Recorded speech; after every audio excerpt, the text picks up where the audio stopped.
Today, we're diving into the world of the people we rely on when life gets tough, our counselors. And we're going to unpack some really eye-opening research about what they carry with them and how it completely shapes the way they help us.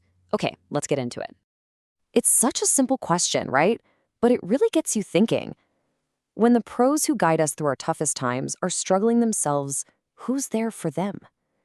That question right there is really the heart of what we're exploring today. So first, let's be clear about who we're talking about. Counselors, whether they're in a clinic or a school, are pretty much society's guides through a crisis. They're on the front lines, helping millions of people navigate grief, trauma, and all sorts of mental health challenges. Yeah, their professional training is intense, for sure. But underneath all those skills and clinical techniques, they're people. They have their own life stories. And it turns out that personal history might just play a way bigger role in their work than any of us ever really thought. And this brings us to a really fascinating and honestly pretty startling discovery. The very people who dedicate their lives to helping us through adversity, well, it turns out a whole lot of them have experienced a significant amount of it themselves. Now, to get this, we've got to talk about something called ACEs, which stands for Adverse Childhood Experiences. It's basically a list of 10 types of traumatic events. Researchers use it as a way to measure a person's exposure to trauma before they turned 18. Every yes to one of those experiences adds a point to your ACEs score. Okay, and this is where the story gets really, really dramatic. Take a look at this. In the general population, a little over 6% of people have a score of 4 or more ACEs, and that's a score that signals a serious risk for future problems. But now, look at counselors. For clinical mental health counselors, it's 43%. And for school counselors, it's over half, 50.4%. That is just a massive, staggering gap. So you have to wonder, what does carrying all that around mean for their actual careers? I mean, you'd probably guess that having a heavier personal burden could make the incredibly demanding work of counseling even harder. And, well, the research shows you'd be absolutely right. So think of it like this. In the professional life of a counselor, you've got these two big forces constantly at play. On one side, you've got burnout, that feeling of being completely emotionally drained, like your battery is just dead. But on the other side, you've got something called compassion satisfaction. That's the fulfillment, the joy, the sense of meaning you get from helping people. It's like the psychological paycheck for the job. So here's the bottom line. The studies found a crystal clear connection. The higher a counselor's ACEs score is, the higher their chances are of experiencing burnout.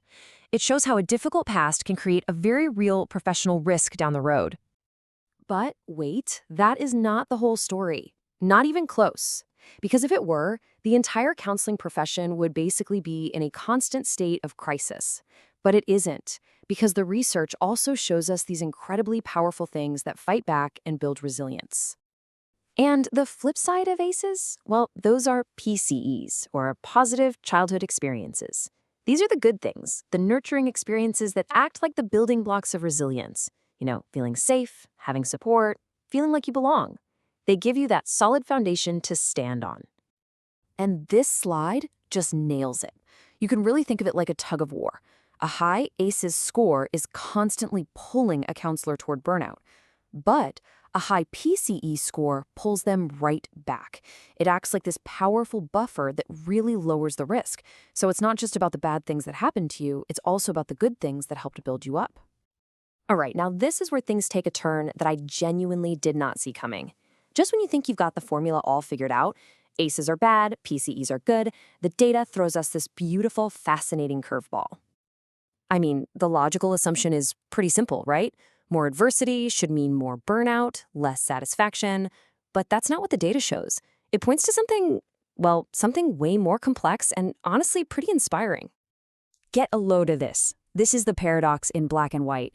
The research found that minoritized counselors and female counselors reported, on average, higher ACEs scores than their white and male colleagues. Okay, so that's more adversity.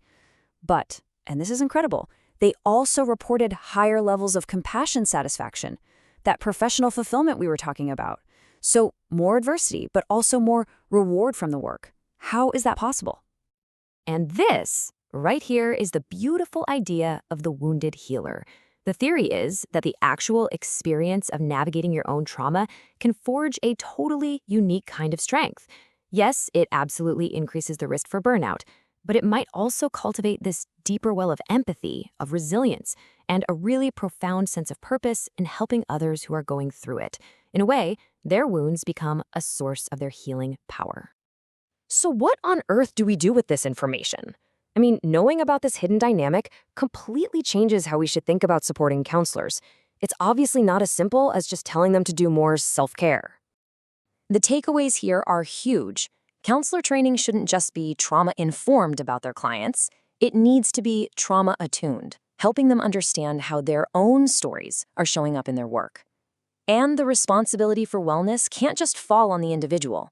Organizations have to create supportive places to work.